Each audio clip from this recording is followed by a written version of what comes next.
Hey Xiangwang family, welcome back. Let's start new fan fiction. Wedding venue जो बहुत beautifully decorated था, groom जो already podium पर खड़ा था और अपने ओमेगा का इंतज़ार कर रहा था। पर क्या ये इंतज़ार कुछ ज़्यादा ही लंबा नहीं हो रहा था? 5 मिनट, 10 मिनट, 15 मिनट, बट अब तक ओमेगा की एंट्री हो जानी चाहिए थी जो हुई नहीं थी और 5 मिनट बीत गए। जितने भी गेस्ट थे आपस में बातें बनाने लगे थे। वैसे भी ये वेडिंग 2 रेस्पेक्टेड फैमिलीज में हो रही थी और कहीं ना कहीं ओमेगा जिसकी एंट्री अब तक भी वेडिंग वेन्यू में नहीं हुई थी, तो दोनों फैमिलीज पर गेस्ट बातें बना रहे थे। कुछ ही देर बाद एक खबर जो पूरे वेन्यू में आग की तरह फैल गई। ये वेडिंग अब नहीं हो सकती क्योंकि ओमेगा भाग चुका है। सेम प्लेस कॉरिडोर में एक ब्यूटीफुल ओमेगा जिसने वेडिंग सूट पहन के रखा था, गार्ड्स से बच के भाग रहा था। वो अल्फा गार्ड्स जो किसी भी कीमत पर उस ओमेगा को कैच करना चाहते थे। वो ओमेगा भागते भागते बहुत ज़्यादा थक चुका था, बट स्टिल अगर वो रुकने की कोशिश करता तो आज उसकी बलि चढ़ जाती। इसीलिए वो जैसे तैसे बस भाग रहा था खुद को बचाने के लिए, बट अब उसकी बॉडी भी जवाब दे रही थी। बहुत देर से वो अपने पीछे भाग रहे गार्ड्स को बेवकूफ़ बना रहा था। जैसे तैसे करके उसने 2 मिनट के लिए उन गार्ड्स से पीछा छुड़ाया और वो एक पिलर के पीछे छुप गया। वो गार्ड्स जो उस ओमेगा को ढूंढते हुए आगे जा चुके थे, पर वो ओमेगा जो बहुत ज़्यादा स्वेटी था, टायर्ड था, ये भी जानता था कि यहाँ वो ज़्यादा देर तक रुक नहीं सकता। उसने अपने आसपास देखा ताकि वो छुपने के लिए कोई जगह ढूंढ सके और अचानक उसका ध्यान एक रूम की तरफ गया। तुरंत वो ओमेगा उस रूम की तरफ भागा और उसने उस रूम के डोर को ओपन कर दिया जहाँ एक अल्फा खड़ा था, शायद कॉल पे बात कर रहा था। खैर उस ओमेगा ने देखा नहीं क्योंकि तुरंत ही उसे पीछे से उन गार्ड्स की आवाज़ आ चुकी थी। वो ओमेगा जो तुरंत उस अल्फा की तरफ बढ़ा और उसने उस अल्फा को साइड में ही काउच पर पुश कर दिया। वो अल्फा जो सडनली किसी के आ जाने से और उसके साथ ऐसे बिहेव से एक पल के लिए कंफ्यूज, शॉक, सरप्राइज, बेचारे को समझ में ही नहीं आ रहा था। इससे पहले कि वो कुछ समझ पाता, वो ओमेगा जो उसके सामने नीज पर बैठ गया और खुद को हाइड करने के लिए उस ओमेगा ने अपना फेस उस अल्फा के लैप पर रख दिया था। अगर दूर से देखा जाए तो ये कुछ और ही लग रहा था। वो अल्फा जो इससे पहले कुछ समझ पाता, कुछ पूछ पाता, अचानक उसके रूम में वो गार्ड्स एंटर कर चुके थे। अल्फा थोड़ा ज़्यादा ही इंटेलिजेंट था, तुरंत सिचुएशन समझ गया और उसने उस ओमेगा के हेड पर हाथ रख के उसे अपने और भी करीब कर लिया। उसके फेस को पूरी तरीके से अपने लैप में छुपा लिया। साथ ही काउच पे जो साइड में उसका ब्लेजर पड़ा था उसे उठाकर उसने तुरंत उस ओमेगा के हेड पर डाल दिया, जिससे उसका पूरा फेस और थोड़ी सी अपर बॉडी कवर हो गई। वो गार्ड्स जो उस अल्फा से या ओमेगा से कुछ पूछ पाते, इससे पहले ही कुछ और लोग उस रूम में एंटर हुए थे जो उस अल्फा के गार्ड्स थे। उस अल्फा के गार्ड्स ने उन सारे अनजान गार्ड्स को रूम के बाहर निकाल लिया और रूम को लॉक कर लिया। वो ओमेगा जिसे जब फील हुआ कि अब वो सेफ है, उसने एक डीप ब्रीथ ली और अपने हेड को धीरे धीरे ऊपर किया। वो अल्फा जो बिल्कुल शांति से वहाँ बैठा हुआ था और उस ओमेगा की तरफ ही देख रहा था, फेस पर स्मग था उसके। वो ओमेगा जो अपने सामने इतने हैंडसम अल्फा को देखकर एक पल के लिए तो फिसल गया था, पर दूसरे ही पल उसने अपनी सिचुएशन रियलाइज की और वो तुरंत खड़ा हो चुका था। 2 कदम दूर होके उसने उस ब्लेजर की तरफ देखा जो उस अल्फा ने उस ओमेगा को छुपाने के लिए उस पे कवर किया था। देन उस ओमेगा ने एक स्माइल की, उस ब्लेजर को अच्छी तरीके से फोल्ड किया और उस अल्फा के साइड में रख दिया। उसने उसे डीप बो किया, थैंक्स बोला और उस अल्फा की आगे की कोई भी बात सुने बिना डायरेक्ट रूम का डोर ओपन किया और बाहर निकल गया। दूसरी तरफ वेडिंग वेन्यू में कुछ देर बाद एक ब्यूटीफुल ओमेगा ने एंटर किया और वेडिंग वाउस स्टार्ट हो गए। अल्फा ओमेगा ने अर्थ और हेवन, अपने एंसेस्टर, अपने एल्डर्स, देन एक दूसरे को डीप वो किया और किस के साथ वेडिंग कंप्लीट की।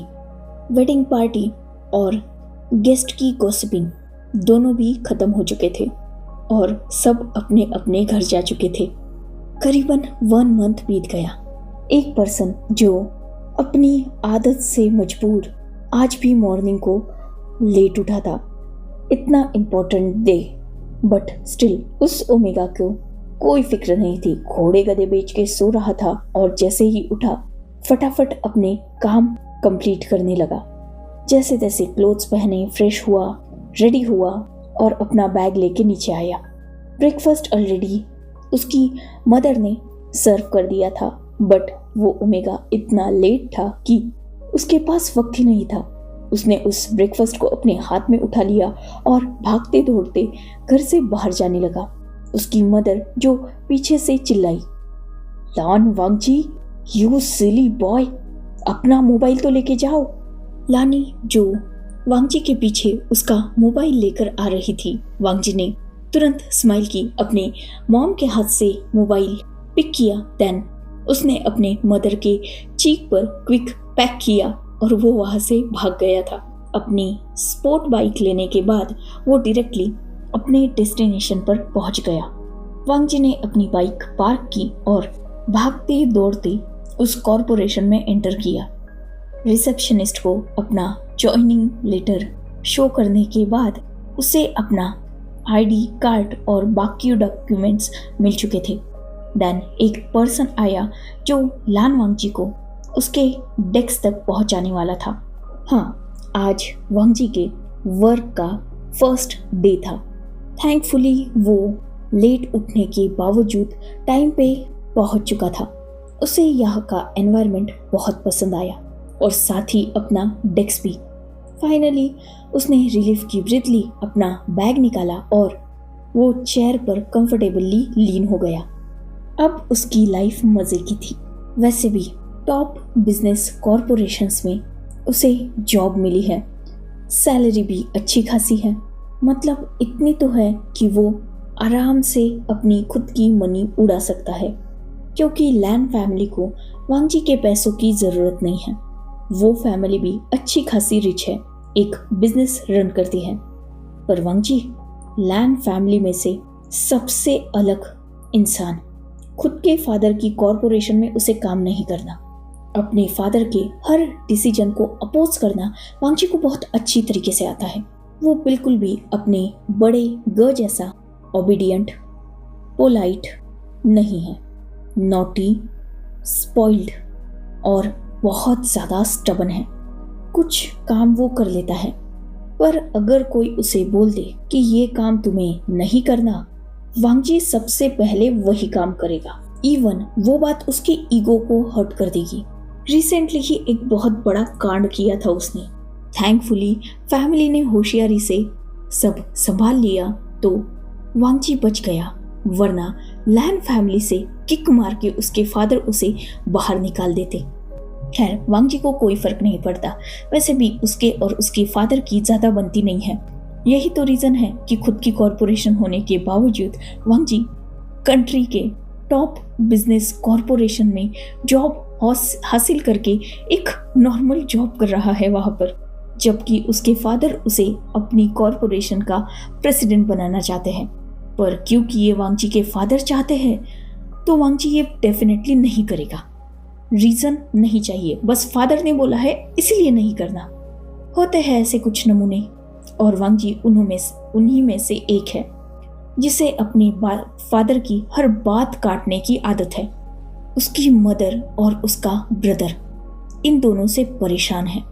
ऐसा लगता है एक ही घर में 2 एनिमी रह रहे हैं। स्टिल वांगजी को कोई फर्क नहीं पड़ता, वो करेगा अपने दिल की ही। कुछ दिन पहले उसने जो कांड किया था उसके बाद से उसके फादर ने उसे पॉकेट मनी देना बंद कर दिया। इसीलिए वांग जी अपने एक्सपेंस भी ठीक से पे नहीं कर पा रहा था। थैंकफुली उसके ब्रदर ने उसे कुछ फाइनेंशियल हेल्प कर दी थी और अब तो वांग जी ने जॉब हासिल कर ली है तो उसके पास पैसा ही पैसा होगा। ये वांग जी की थिंकिंग थी और वो अपने ड्रीम वर्ल्ड में खोया हुआ था। तभी उसके डेस्क पर नॉक हुआ। वांग जी जो अपने होश में आया और उसने ऊपर देखा, सामने एक स्ट्रॉन्ग अल्फा खड़ा था। वांग जी ने तुरंत उठ के उस अल्फा को ग्रीट किया। उस अल्फा ने नोट किया और वांग जी की तरफ अपना हाथ बढ़ाया। Hello, I am शुयांग। वांग जी जिसने शुयांग से हाथ मिलाया और उसे खुद से इंट्रोड्यूस किया। देन शुयांग वांग जी को लेकर प्रेसिडेंट के कैबिन की तरफ निकल गया। वांग जी जो पूरी कॉरपोरेशन को देख रहा था और फिलहाल वो शुयांग के साथ प्रेसिडेंट के ऑफिस में था। सच में वो ऑफिस सिंपल पर बहुत खूबसूरत लग रहा था। बस वहाँ ब्लैक, ग्रे, नेवी ब्लू ये कलर्स कुछ ज़्यादा ही हाईलाइटेड थे। प्रेसिडेंट जिन्होंने खुद भी ब्लैक कलर का सूट पहन के रखा था और वो किसी इम्पोर्टेंट कॉल पे थे, इसीलिए वांग जी और शुयांग दोनों भी वहाँ इंतज़ार करने लगे। अपनी बात खत्म करने के बाद प्रेसिडेंट जो टर्न हुए और अपने चेयर की तरफ बढ़ चुके थे। वांग जी जो उस ऑफिस को एक्सप्लोर कर रहा था अपनी आईज से, उसका ध्यान फिलहाल प्रेसिडेंट की तरफ नहीं था। पर शुयांग के हल्के से पुश करने पर वांग जी जो होश में आया और उसने शुयांग की तरफ देखा। शुयांग जिसने अपनी आईज से ही वांग जी को इशारा किया कि उसे सामने देखना है। वांग जी ने नोट किया और उसने सामने देखा। पूरा ब्लैंक हो चुका था वो। किसे देख लिया उसने अपने सामने। सच में ये दुनिया इतनी छोटी कैसे हो सकती है यार। वांग जी जो यही सब कुछ सोच रहा था और अपनी वाइडन आईज से उस प्रेसिडेंट को घूर रहा था, वही वो प्रेसिडेंट भी अपने सामने वांग जी को देखकर एक पल के लिए तो शॉक हो चुका था, पर दूसरे ही पल उसने खुद को संभाल लिया। देन उसने शुयांग को इशारा किया और शुयांग जो बाहर जा चुका था। वांग जी ने जैसे ही देखा कि शुयांग जा चुका है, अब तो उसकी सिट्टी पिट्टी गुल हो गई। वो अल्फा जिसके फेस पर हैंडसमनेस के साथ ही स्मग था, जिस वजह से वो बहुत क्रीपी लग रहा था। वांग जी जो एग्जैक्टली कैलकुलेट कर रहा था, अगर आज उसे जॉब के पहले ही दिन धक्के मार के निकाल दिया गया तो एटलीस्ट क्या उसे आने जाने में अपने बाइक के लिए जितना पेट्रोल लगा है उसके पैसे मिलेंगे। बेचारे के सारे कार्ड्स ब्लॉक है। अपने भाई के पैसों पर अब तक गुजारा कर रहा था, जो जॉब मिलने की खुशी में दोस्तों को पार्टी देने में नाइट को ही ऑलमोस्ट ख़त्म हो चुके हैं। फादर से अगर पैसे मांगने जाए तो उसे किक मार के घर से बाहर फेंक दिया जाएगा। उसके ब्रदर की वेडिंग हो चुकी है। अब उसके पास एक ही रास्ता है पैसे कमाने का। अगर उसे जॉब से निकाल दिया गया तो, जो डेफिनेटली कुछ देर बाद होने ही वाला है, बट स्टिल उसके पास एक रास्ता है अपने ब्रदर इन लॉ को ब्लैकमेल करने का। क्योंकि हाँ, उसके पास उसके ब्रदर इन लॉ का बहुत बड़ा सीक्रेट है, जिससे वो अपने ब्रदर इन लॉ को ब्लैकमेल करके बहुत सारे पैसे हेट सकता है। उसके बाद शायद उसे नई जॉब सर्च करनी होगी और तब तक उसके ब्रदर इन लॉ के पैसे के भरोसे वो जी सकता है, बट स्टिल उसे कुछ दिनों तक कड़की में जीना होगा। वांग जी जो न जाने ऐसे कितनी चीज़ें अपने दिमाग में कैलकुलेट कर रहा था और ये सब कुछ उसके दिमाग में चल रहा था, पर उसकी नज़रें उस प्रेसिडेंट की तरफ थी। वही वो प्रेसिडेंट जो खुद भी वांग जी के दिमाग को पढ़ने की शायद कोशिश कर रहा था। अपनी चेयर से उठने के बाद वो प्रेसिडेंट जो वांग जी के सामने आकर खड़ा हो चुका था और वांग जी अपनी सोच में इतना गुम था कि उसका ध्यान ही नहीं था। उस प्रेसिडेंट ने थोड़ा नीचे झुक के जब अपने हाथ को वांग जी के सामने वेव किया, तब जाकर कहीं वांग जी अपनी रियलिटी में आया था। अपने इतने नज़दीक उस अल्फा को देखकर एक पल के लिए वांग जी डर गया और दूसरे पल वो 2 कदम दूर हो चुका था। उसने उस अल्फा को डीप वो किया। उस दिन जो कुछ भी हुआ वो एक्चुअली मेरे पीछे कुछ लोग पड़े थे, तो मुझे खुद को बचाना था, इसलिए मैंने आपके रूम में एंटर किया था। मेरा कोई और मोटिव नहीं था। इवन मैं तो आज से पहले आपको जानता भी नहीं था। प्लीज कुछ भी गलत मत समझिए, वो बस एक मिसअंडरस्टैंडिंग थी। वांग जी जिसने अपनी तरफ से कुछ एक्सप्लेन करने की कोशिश की और धीरे से खुद को खड़ा किया, सामने देखा वो प्रेसिडेंट जो वांग जी की तरफ ही देख रहा था अपनी डीप आईज से। वांग जी जो लुक देखकर ही समझ चुका था कि उसकी जॉब गई। शायद वो दुनिया का पहला इंसान होगा जो जॉब लगने के 1 घंटे बाद ही किक मारकर निकाल दिया गया। ये बहुत इंसल्टिंग था उसके लिए, पर क्या ही किया जा सकता है, उसके कांड भी कुछ कम नहीं थे। वांग जी ने सोचा कि क्यों ना अपनी थोड़ी सी इज्जत बचाई जाए। ये लोग उसे धक्के मार के बाहर फेंके इससे पहले वो ही खुद इज्जत से चला जाए। वांग जी ने एक डीप ब्रीथ ली और वो जाने के लिए टर्न हुआ। 2 कदम आगे बढ़ा ही था तब तक उस प्रेसिडेंट की आवाज पे वो रुक गया। देन वो टर्न हुआ उस प्रेसिडेंट की तरफ। क्या जाने के लिए कहा गया है तुम्हें? वांग जी ने ना में मुंडी हिला दी। वो प्रेसिडेंट वांग जी की तरफ बढ़ा और उसने अपना हाथ आगे किया। वांग जी जिसे समझ नहीं आया तो उसने अपना हाथ भी आगे बढ़ाया और प्रेसिडेंट से हैंडशेक किया। वो अल्फा जो वांग जी को ऐसा लुक दे रहा था कि तुम सच में गधे हो या गधे बनने का प्रिटेंड कर रहे हो। ये बात वांग जी समझ गया और उसने प्रेसिडेंट से क्वेश्चन किया, व्हाट? वो प्रेसिडेंट जिसने वांग जी से अपना हाथ छुड़ाया और गुस्से से उसे देखा। फाइल। वांग जी जिसके अब दिमाग में आया, अरे हाँ उसे अपने डॉक्यूमेंट शो करने होंगे, इसीलिए उसके दूसरे हाथ में जो फाइल थी उसने वो फाइल प्रेसिडेंट की तरफ बढ़ा दी। प्रेसिडेंट जिसने फाइल ओपन की और उसे अच्छे से देखा, देन उस फाइल को क्लोज किया और वांग जी की तरफ बढ़ा दिया। लान वांग जी जिसने नोट किया। वो प्रेसिडेंट जिसकी आंखों में ही वांग जी को क्लियरली नजर आ रहा था अजीब सी डिसअपॉइंटमेंट खुद को लेकर। क्या तुम सच में ये जॉब कर पाओगे? जैसे ही प्रेसिडेंट का सवाल वांग जी ने सुना उसने खुद को तुरंत डिफेंड किया। बॉस आप गलत समझ रहे हैं, मैं बहुत टैलेंटेड हूँ। देखिए अच्छे कॉलेज से अच्छे मार्क लेकर पास आउट हुआ हूँ। मैं इंटेलिजेंट हूँ इसलिए तो यहाँ सिलेक्ट हुआ हूँ, वरना ऐसे ही कोई ना फेक कॉरपोरेशन के प्रेसिडेंट विवूशियान का पर्सनल असिस्टेंट बन सकता है।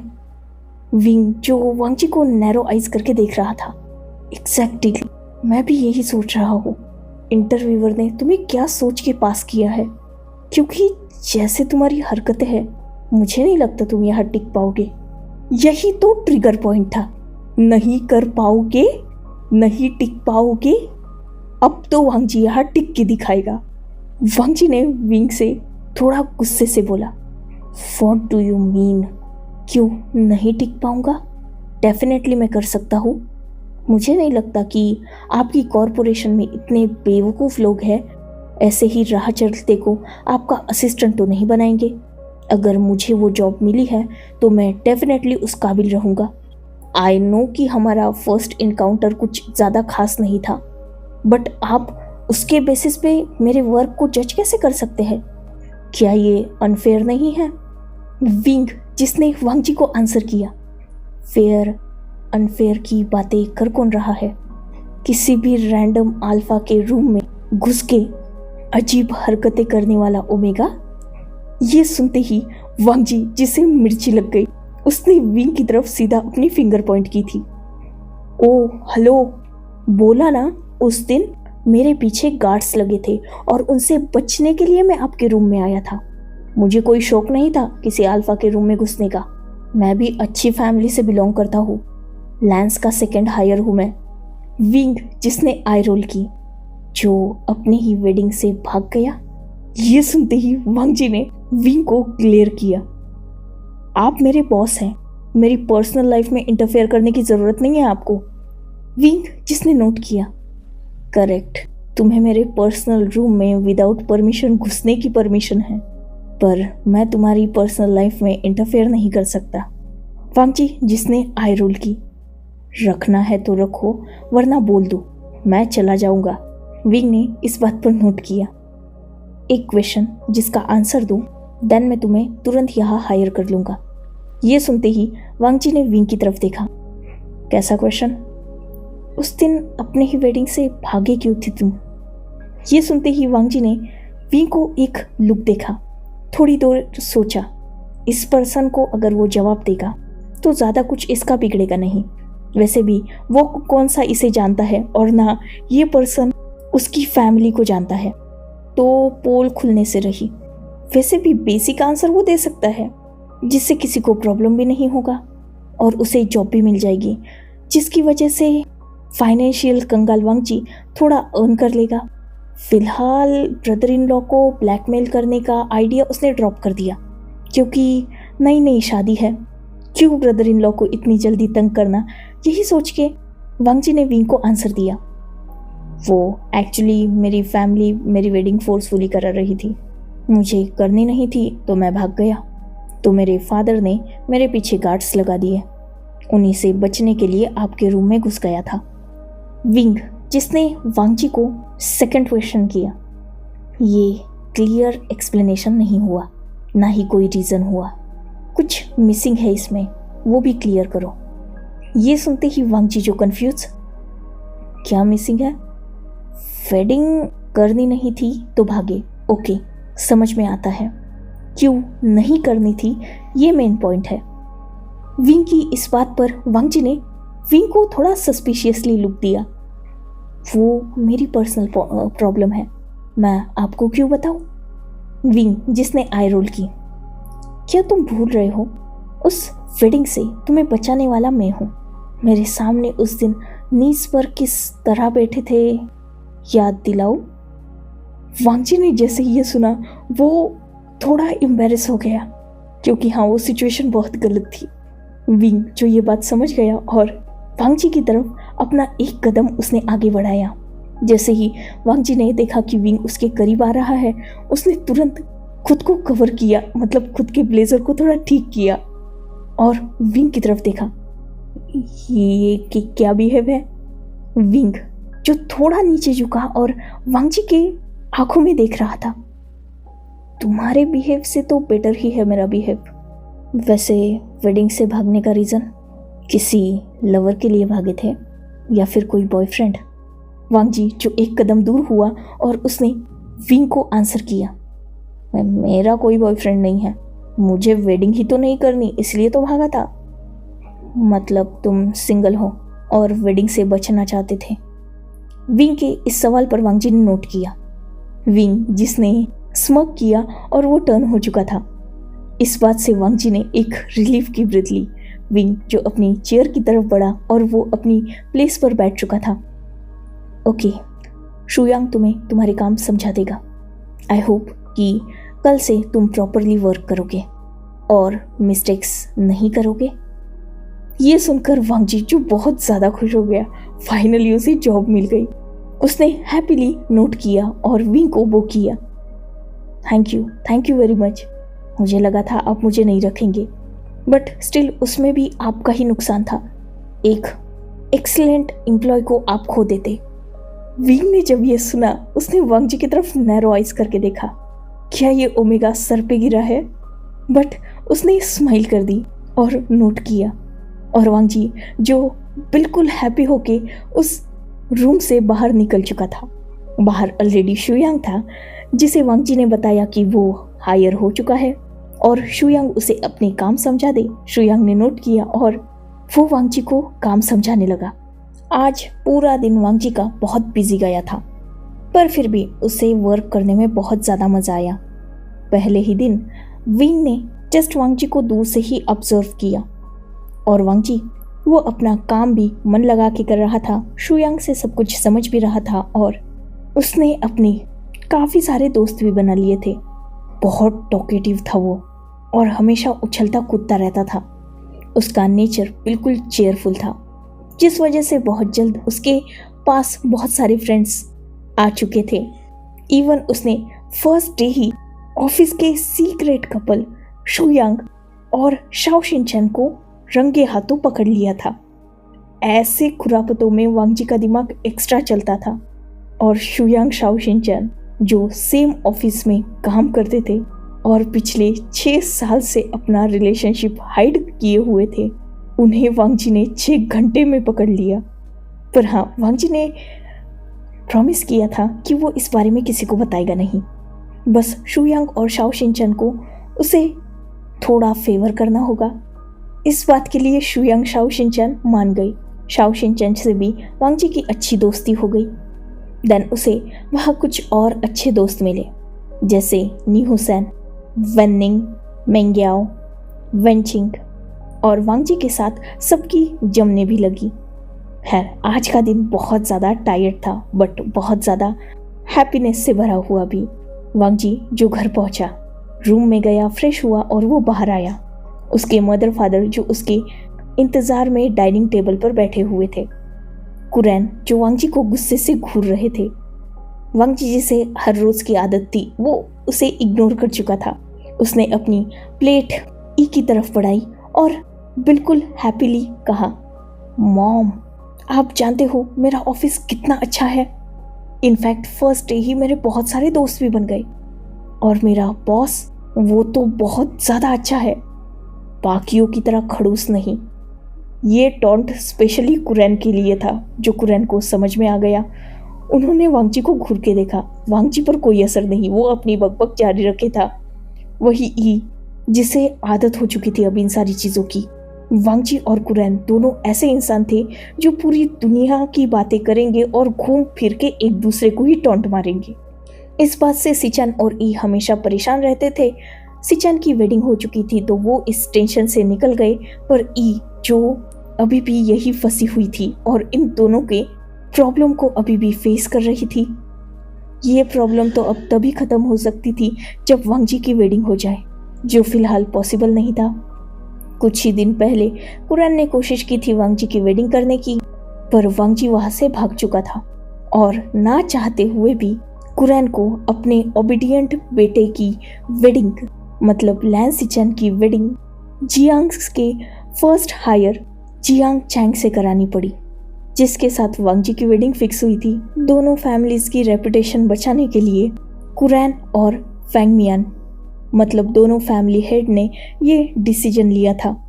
और जैसे ही सिचन की वेडिंग चैंग से हुई, वांग जी जो रात को ही घर पे वापस आ चुका था, मेन डोर से नहीं बैक डोर से, वो सीधा अपने रूम में घुसा था, क्योंकि वो जानता था कि उसके फादर 2 दिन तक उसे घर में घुसने नहीं देंगे। तो उस रात वो अपने घर में घुसा चोरी चुपके से, शांति से जाकर फैल कर सो गया, और नेक्स्ट डे पूरा दिन घर में ही था और उसके फादर उसे पूरी दुनिया में ढूंढ रहे थे। वांग जी इतना ज़्यादा खतरनाक था कि उसने इसी घर में 100 रास्ते बना के रखे थे चोरों वाले, जिससे वो छुप के रात को बाहर जाता था, पार्टी करता था, क्लबिंग करता था, अपने दोस्तों के साथ रेसिंग करता था, और लैन कुरैन का नाम डुबा के रखा था उसने। लैन फैमिली में सारे बहुत ओबीडियंट और रूल्स को फॉलो करने वाले हैं। पता नहीं ये एक्सेप्शन, द ग्रेट नमूना इस फैमिली में कैसे पैदा हो गया। खैर, डाइनिंग टेबल पर बैठा वांग जी अपने फादर को ही टशन दिखा रहा था, और सेम कुरैन का भी हाल था। दोनों बाप बेटे सुधरने वाले नहीं थे, तो ई ने दोनों को इग्नोर किया और अपना डिनर एंजॉय करने लगी। वो वही दूसरी तरफ वे मेंशन में वी व्यूशियान जो अपनी फैमिली के साथ डिनर कर रहा था, पर आज डाइनिंग टेबल पर कुछ ज़्यादा ही शांति थी। ये देखकर वी चांसे और कांसे सरन को थोड़ा अजीब लग रहा था, और वो विंग की तरफ ही देख रहे थे। विंग जो अपनी डीप थिंकिंग में था, वो किसी की नज़रें भी खुद के ऊपर फील कर सकता था, इसीलिए उसने अपनी सोच को रोका और अपने आसपास देखा। उसकी नज़र गई उसके मदर फादर की तरफ, जो उसे ही अजीब तरीके से देख रहे थे। तो उसने क्वेश्चन किया, व्हाट्स हैपेंड? ये क्या लुक हुआ? वी चांसे जिन्होंने विंग को आंसर किया, एग्जैक्टली व्हाट्स हैपेंड? आज ना कोई बात, ना कोई मीटिंग के बारे में, ना कोई बिजनेस रिलेटेड अपडेट। क्या हुआ, इतने शांत क्यों हो? विंग जिसने अपने फादर को आंसर किया, वो बस ऐसे ही किसी डील के बारे में सोच रहा था। ये जवाब वी चांसे और कांसी सरन को कुछ जमा नहीं। मतलब ठीक है, वो जानते हैं कि उनका बेटा थोड़ा शांत ही है, कोल्ड है, रूड है, बट अपने मदर के फादर के साथ वो बिल्कुल नॉर्मल है। हमेशा जब भी वो घर आता है, डिनर या ब्रेकफास्ट करते हैं वो साथ में, तो विंग अपने मदर फादर से कुछ ना कुछ डिस्कस करता रहता है, बिजनेस के बारे में उन्हें बताता रहता है, क्योंकि पहले वी चांसे और कांसे सरन दोनों भी बिजनेस संभालते थे, पर अपने बेटे के बड़े होने पर वी वुशियान ने ये सारी जिम्मेदारी अपने ऊपर ले ली। तो उसके मदर फादर फिलहाल अपनी लाइफ एंजॉय करते हैं, एक दूसरे को बहुत सारा वक्त देते हैं और घूमते फिरते हैं। जब भी विंग को ज़रूरत होती है उनकी, वो दोनों डेफिनेटली बिजनेस में इंटरफेयर करते हैं, बट ये वक्त बहुत कम लाता है विंग, क्योंकि खुद ही बहुत इंटेलिजेंट है तो सब कुछ संभाल लेता ही है। विंग जो क्लियरली झूठ बोला था उसके दिमाग में वांगजी चल रहा था, बट अपने मदर फादर को ना शो करते हुए उसने बातों को घुमा दिया और वो अपने मदर फादर से बात करने लगा। नेक्स्ट डे मॉर्निंग वांगजी जो ऑन टाइम विंग के सामने पहुंचा। उसके हाथ में फाइल्स थी और वो उन फाइल्स को विंग के डेस्क पर अच्छे से रख चुका था। देन उसने टैब आगे किया और विंग को वो सारी आज की मीटिंग्स बताने लगा। सारा शेड्यूल डिस्कस होने के बाद वांगजी वहाँ से निकल गया और सच में आज वांगजी ने विंग को इम्प्रेस कर दिया था। है तो ये इंटेलिजेंट, खैर अच्छा है उसे एक अच्छा एम्प्लॉय मिल गया, यही सोचकर विंग ने अपना आगे का काम स्टार्ट कर दिया। वही वांगजी जो बाहर निकला, उसका मुंह थोड़ा टेढ़ा था। कम ऑन, उसने पहले ही दिन इतना अच्छा काम किया, थोड़ी सी तारीफ कर देता उसका बॉस उसकी, तो क्या बिगड़ जाता, इसकी जबान को लकवा मारना था। ये बॉसेस भी बहुत अजीब होते हैं, किसी को अप्रिशिएट करना नहीं आता यार इनको। काम बुरा कर दो तो 100 बातें सुनाएंगे, हर रोज अच्छा करते हैं तो एक तारीफ नहीं निकलती इनके मुंह से। वांगजी जो यही सब कुछ सोचते हुए बाहर आ रहा था, तभी वो शुयांग से टकरा गया। शुयांग जो वांगजी के एक्सप्रेशंस देखकर समझ चुका था कि जरूर कुछ हुआ है, उसने वांगजी से पूछ लिया कि क्या हुआ, और वांगजी को एग्जैक्टली यही तो चाहिए, अटेंशन ग्रैबर कहेगा। उसने शुयांग से विंग की कंप्लेंट करना स्टार्ट कर दिया। पहले ही दिन इतना अच्छा काम किया लेकिन उसके बॉस ने उसकी एक तारीफ नहीं की। शुयांग, शाओ शिनचैन, नी हुसैन, वन निंग, मेंग्याओ सब वहां मौजूद हो चुके थे और वांगजी की बकबक सुन रहे थे, जो विंग को गुस्सा कर रहा था, सिर्फ इसलिए कि विंग ने उसकी तारीफ नहीं की अच्छा काम करने पर। और वांगजी की इस बात से पूरा ऑफिस अग्री करता था, क्योंकि आज तक विंग ने एक इंसान की भी यह तारीफ नहीं की थी। विंग इतना रूड और कोल्ड था कि वो किसी से सीधे मुंह बात तक नहीं करता था। तारीफ तो बहुत दूर की बात है, हाँ गलती करने पर फायर करने वाला विंग अकेला था। एक गलती भी वो टॉलरेट नहीं करता था, और माफी ये वर्ड तो उसकी डिक्शनरी में ही नहीं था। पूरा ऑफिस विंग से परेशान था और सब विंग से बहुत डरते भी थे। काश ये बॉस किसी तरीके से बदल जाए, जो लगभग इम्पॉसिबल है। जैसे ही शाओ शिनचैन ने ये इम्पॉसिबल वाली बात बोली थी, विंग के ईगो पर लग गई, सॉरी वांगजी के ईगो पर लग गई। उसने तुरंत शाओ शिनचैन को रिप्लाई किया, इंसान है, पत्थर थोड़ी ना जो बदलेगा नहीं, और लोगों में इतनी ताकत है कि वो पत्थर को बदल देते हैं, तो ये क्यों नहीं बदलेगा। इस बात पर तुरंत शुयांग ने रिप्लाई किया, पत्थर को बदलना आसान है वांगजी, विंग बॉस को नहीं। ये इतने खड़ूस है कि किसी की तरफ ठीक से देखते नहीं, इन्हें बदलने के सपने छोड़ दो तुम। अब ये बात और ज्यादा उसे ट्रिगर कर गई। शुयांग, पत्थर को अगर पीटा जाए तो वो भी टूटता भी है और बदलता भी है। ये सुनते ही नी हुसैन का रिप्लाई था, तो तुम क्या सोच रहे हो बॉस को जाके पीटने के बारे में। ये सुनते ही वांगजी जिसने नी हुसैन को एक लुक दिया, लाइक सीरियसली, उसका मतलब ये नहीं था, उसने जस्ट एग्जाम्पल दिया। वांगजी की ये बात सुनकर मेंग्याओ ने रिप्लाई किया, वांगजी जितना तुम सीधा समझ रहे हो ना ये काम, उतना आसान नहीं है। वी वुशियान आसानी से बदलने नहीं वाला। वैसे भी वो इस दुनिया में सिर्फ 2 ही लोगों से प्यार करता है, अपने पेरेंट्स से, और सिर्फ उन्हीं के लिए वो थोड़ा चेंज है, वरना हमारा बॉस पूरा डेविल है दुनिया के लिए। ये सुनते ही वांगजी जिसने पॉइंट पकड़ा, करेक्ट, प्यार अच्छे अच्छों को बदल देता है। मेरे सामने तो खुद 2 एग्जाम्पल है। वांगजी की ये बात समझ नहीं आई, बट खैर सबने छोड़ दी। एक्चुअली वांग जी अपने ब्रदर इन लॉ और ब्रदर के बारे में बात कर रहा था। वेनिंग जिसने वांग जी को तुरंत कहा, मतलब तुम्हें लगता है कि बॉस प्यार में पड़ गए तो वो बदल जाएंगे? वांग जी ने तुरंत आंसर किया, डेफिनेटली बदलेंगे। शुयांग ने रिप्लाई किया, हो ही नहीं सकता। वी वुशियान जैसी टीढ़ी खीर बिल्कुल नहीं सुधर सकता। वांग जी ने तुरंत शुयांग को रिप्लाई किया, बट अगर बदल गया तो? शुयांग ने आंसर किया, जो तुम कहोगे वो।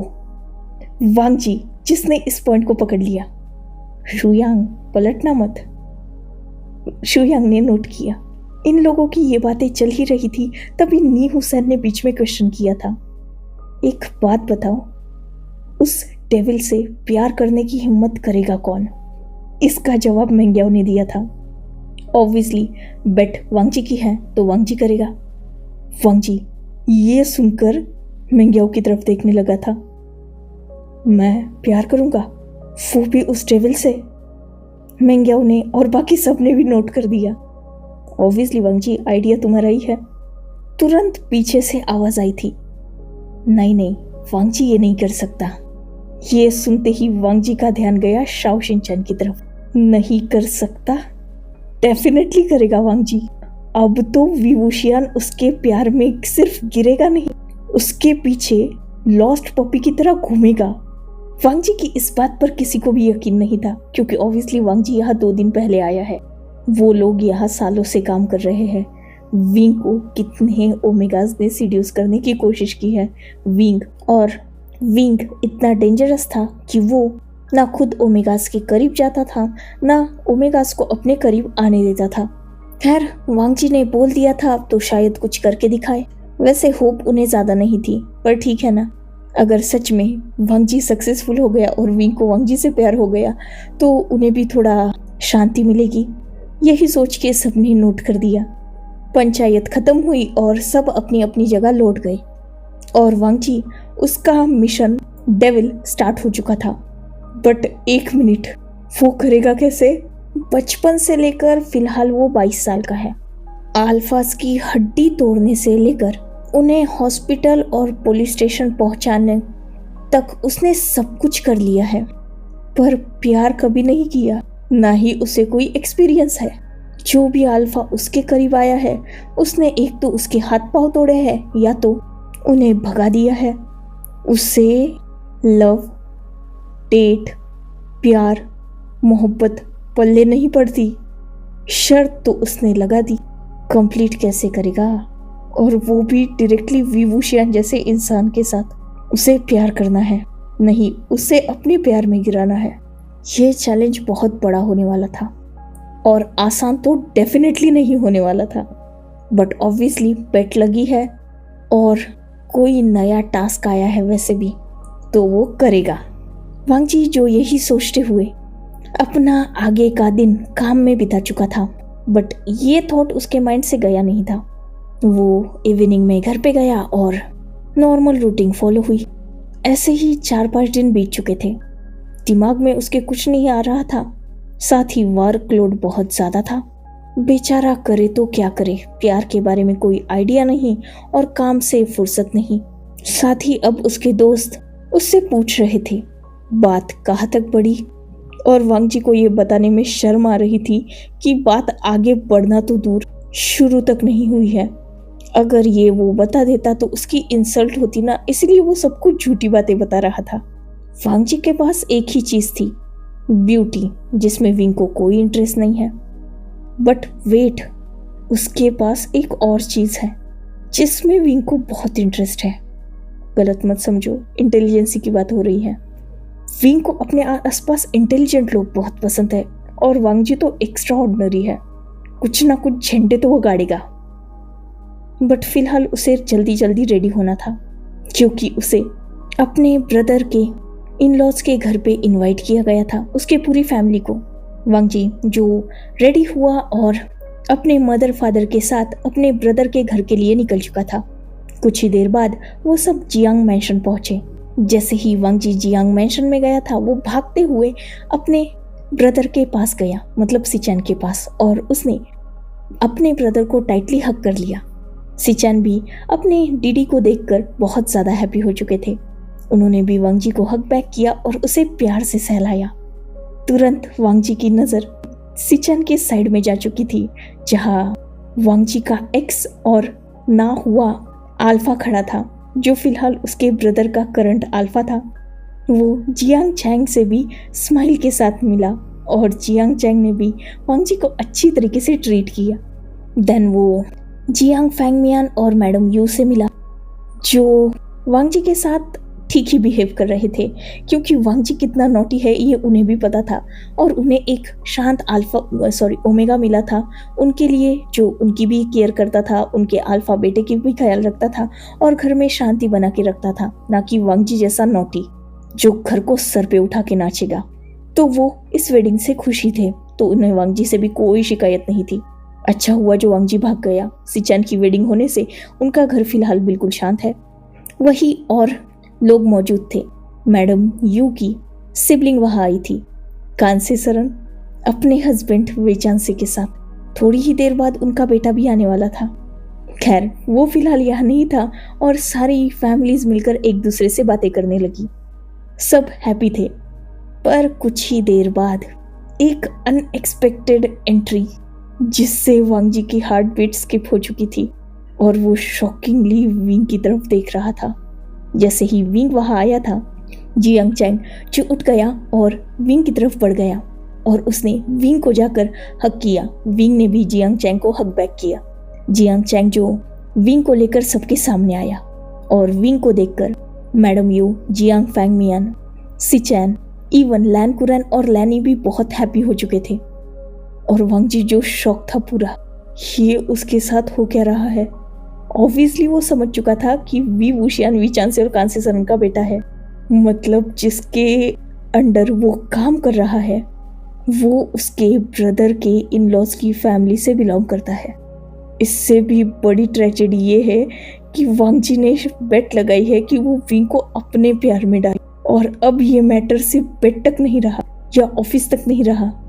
अगर गलती से सच में ये अल्फा उसके प्यार में गिर गया तो उसकी वेडिंग तो पक्की है। वांग जी जो यही सोच रहा था, और उससे बड़ा थॉट उसके दिमाग में ये था कि क्या वो बैकआउट कर ले। बैठ गई खड्डे में, अपनी लाइफ के साथ थोड़ी ना खेल सकता है वो। एक वेडिंग से भागा है वो, दूसरे गड्ढे में थोड़ी ना गिरेगा। वांग जी जो ये सब कुछ सोच ही रहा था, तभी जियांग चैंग की आवाज से वो होश में आया। जियांग चैंग जिसने स्माइल की और वांग जी से कहा, तो कैसा लगा सरप्राइज? अपने बॉस को अपने सामने देखकर फर्स्ट फीलिंग क्या है मुझे बता सकते हो? ये सुनते ही वांग जी जिसने जियांग चैंग को एक लुक दिया, टीजिंग, इस वक्त उसका दिमाग घुमा हुआ है। बेचारा कहीं हार्ट अटैक से मर ना जाए। अगर ये अनएक्सपेक्टेड टर्न उसे पहले पता होता ना, तो वो अपना मुंह इतना खोलता ही नहीं, अपने दोस्तों के सामने इतनी डींगे हाँकता ही नहीं। अब या तो फैमिली में इज्जत बचाए या तो फ्रेंड सर्कल में। वांग जी जो ये सब कुछ सोच भी रहा था और जियांग चैंग को ग्लेयर कर रहा था, जस्ट लाइक अगर तुम्हें पता था कि मैं तुम्हारे कजन ब्रदर के कॉरपोरेशन में काम करता हूँ तो पहले बताना नहीं बनता, मैं इतनी बड़ी प्रॉब्लम में नहीं फंसता। वांग जी का रिएक्शन कुछ ऐसा ही था, बट वो मुंह से बोल नहीं पाया बेचारा। वही विंग भी वांग जी को यहाँ देखकर नॉर्मल बिहेव कर रहा था। वांग जी समझ चुका था कि विंग भी सब कुछ जानता था, इसीलिए तो उसने वांग जी से पहले दिन ही पूछा था कि वो वेडिंग से भागा क्यों। ऑब्वियसली विंग उस दिन वहां पर अपने ब्रदर की वेडिंग अटेंड करने ही गया था। क्या वांग जी पागल है? उसके दिमाग में ये थॉट पहले क्यों नहीं आया कि विंग उस वेडिंग में कर क्या रहा था? शायद पूछ लेता तो बच जाता। खैर जो हो चुका था उसे बदल कौन सकता है। So enough for today. Let's take a break. Next chapter in next video. If you like my explanation, like, comment and subscribe my channel. Hopefully you all are enjoying this fan fiction. Goodbye, take care, enjoy your beautiful life.